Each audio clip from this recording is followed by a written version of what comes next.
to fuel stop in Warren where riders are taking on fuel on loop 1. This rider right here is taking on 5 gallons of gas now. He'll grab another can, get another 5 gallon. He'll leave out of here, make another 60-mile loop back to here, and fuel again before coming back to the casino.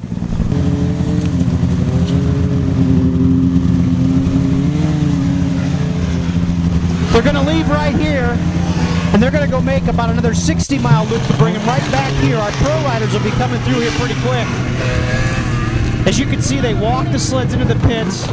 They put in 2 cans of gas, whatever it takes to get the sleds full of fuel. A pretty busy place today at the 500.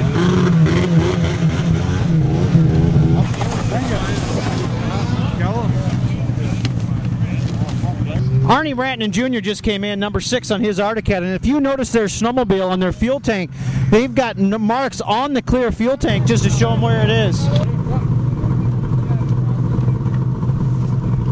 Lock it all, bud.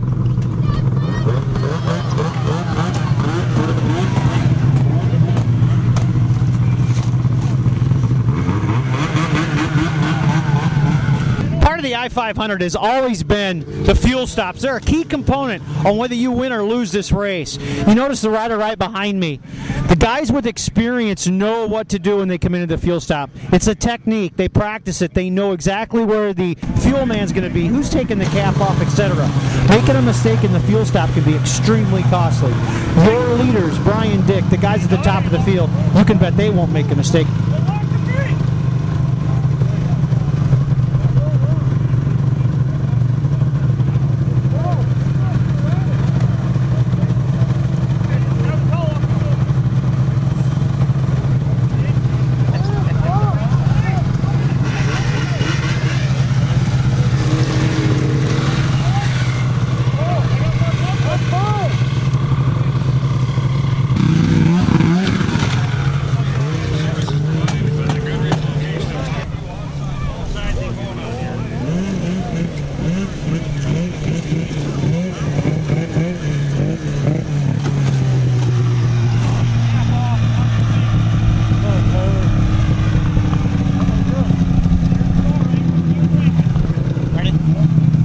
The first pro rider in to the second fuel stop is Corey Davis. Corey's the first rider in here today, and you'll see right now, his crew will make no mistakes. They'll be perfect. They're going to take 2 fuel cans. You can see on the clear fuel tank the fuel coming up. He's talking to his crew chief, kind of getting a heads up of where he's running. Remember, he's the lead guy, so he sets the pace of the round today. He's got clear sailing in front of him. He's got about 55-ish miles into getting back to the casino, or we'll meet him there hopefully. So Corey Davis running real well so far today. Smooth sailing in front of him. Okay, I don't have any goggles. He doesn't have a wind strap.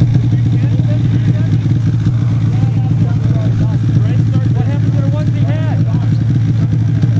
Oh, just ours. Yeah.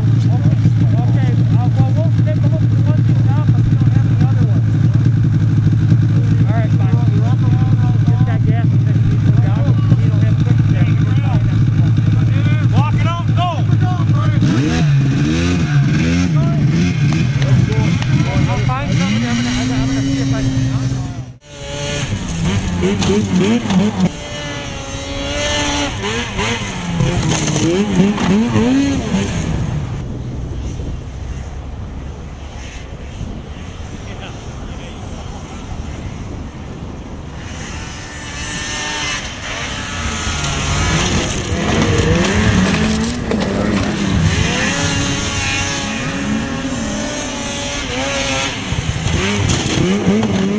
The United States Cross Country Series has classes for all types of snowmobilers, from the high-tech pros like this machine right here to the trail sled you ride at home. Grab your snowmobile, come on out and see us, and enjoy the intense fun of cross-country racing.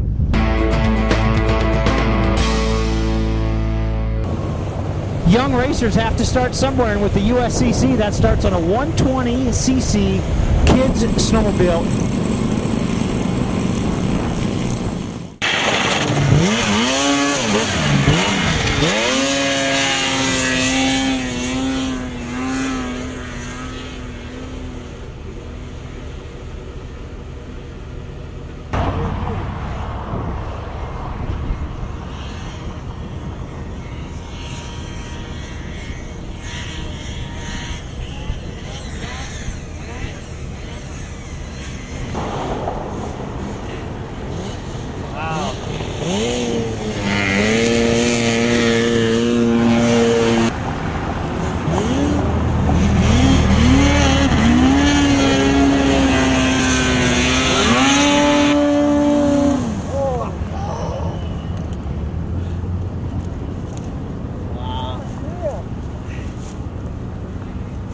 That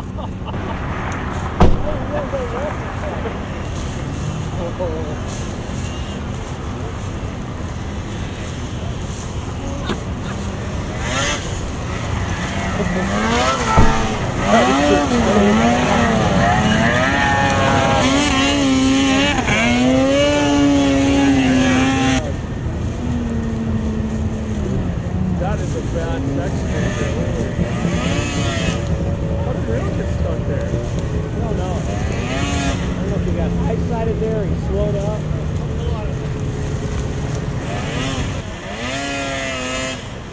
Oh, there you go. Pull him.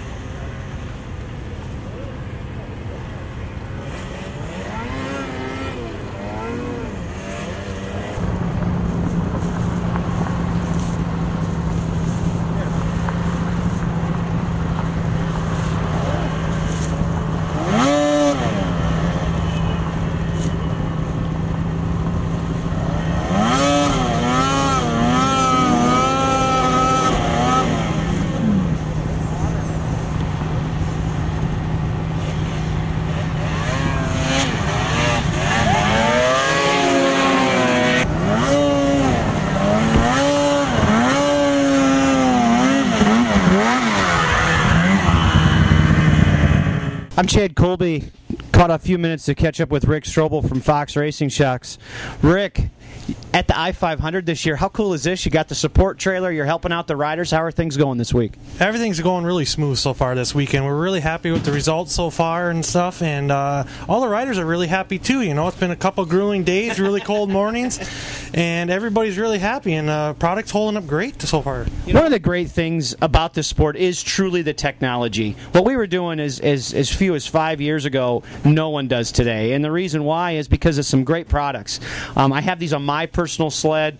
I mean, the products are awesome. Tell them a little bit about it. Yeah, the Fox Fold X Evol is really a cutting-edge technology that Fox has come up with, and the air shock technology side of it, and everything's been working really good on that. The guys really love them for the small bump chatter. Just comfort's unbelievable. It doesn't bottom just because of the air ramp up on it, so it works excellent. You know, it's kind of funny at home. You know, everybody's a trail rider, everybody's an expert, okay?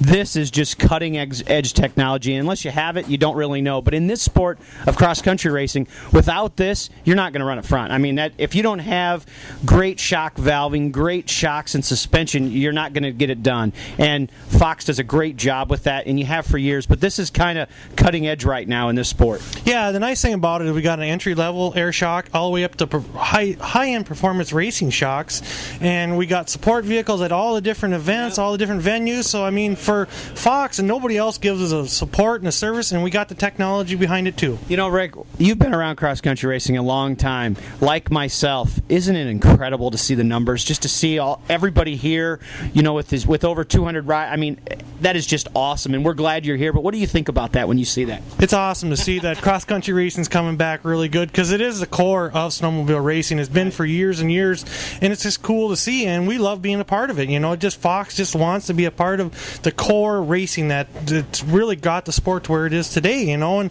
you see all the manufacturer support, you know, and we're here to help everybody. So, well, Rick, I know you got a lot of things going on today. Thanks for taking a few minutes with us today. No problem. Thank you very much for coming over. I'm Chad Colby from Trackside.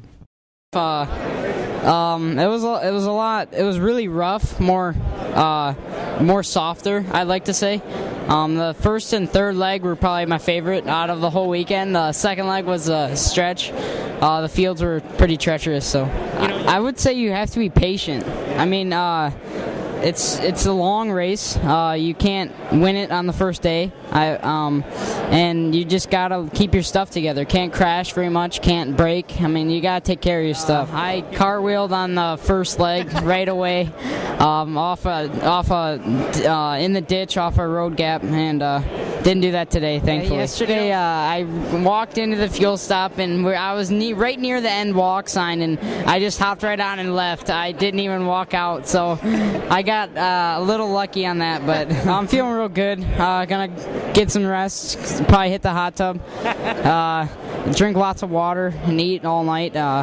Hopefully get some good sleep. I'm feeling good. The sled was it was kicking me a lot. The front end needed need a little adjustment, but hopefully tomorrow will be good. All right, definitely got to thank XPS, Skidoo, Goodwin Performance, Stud Boy, Fox Shocks, keeping it good. Definitely got to thank Scott Goggles. Without them, it would have been pretty bad today. They changed goggles in the second round and nice clean lenses for me. Got to thank Sportech,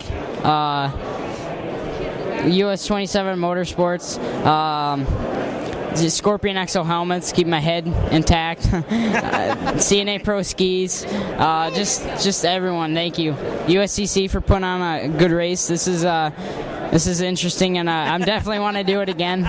Wait a second, I'd like to interject there. I know the first day you weren't really sure if maybe you wanted to do this again, but isn't it addicting? I mean, you get it in your blood, don't you? Yeah, the first day was I just didn't like it. The sunlight was weird. It was really dull. Couldn't really see very well, and I just didn't adapt very well and struggled a lot. Today was nice. It was sunny, so it helped a lot. Well, use that experience and patience and have a great run tomorrow. Good luck, bud. Thank you.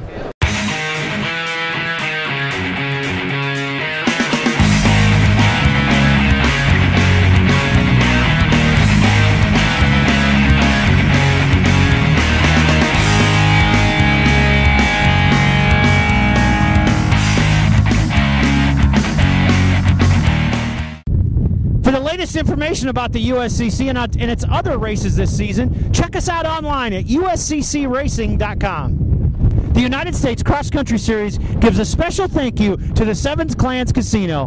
Without the Sevens Clans Casino, the Red Lake I-500 would not take place.